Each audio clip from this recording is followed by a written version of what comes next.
সংগ্রামী সাথী এবং বন্ধুগণ, রংপুর বিভাগের সন্তান হিসেবে, পঞ্চগড় জেলার সন্তান হিসেবে আমি অত্যন্ত গর্বিত। কারণ হচ্ছে বাংলাদেশের 8টি বিভাগের মধ্যে ভোটের জরিপে 8 দল সবচেয়ে বেশি এগিয়ে আছে এই রংপুর বিভাগে। এখন আমাদের করণীয় কি?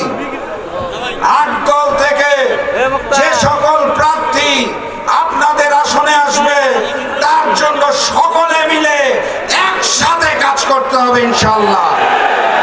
প্রতীকগুলোকে মুখস্থ করতে হবে। বাংলাদেশ জামাত ইসলামী দাঁড়িপাল্লা, ইসলামী আন্দোলন বাংলাদেশ হাত পাখা, বাংলাদেশ খেলাফত মজলিস রিকশা,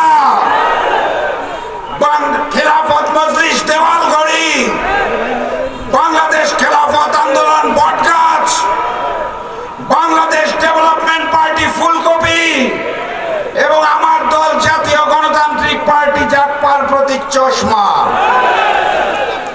যেই আসনে যেই প্রতীক পাবেন 8 দলের, তাকে জয়যুক্ত করতে হবে সকলে মিলে। আমার এই বিভাগে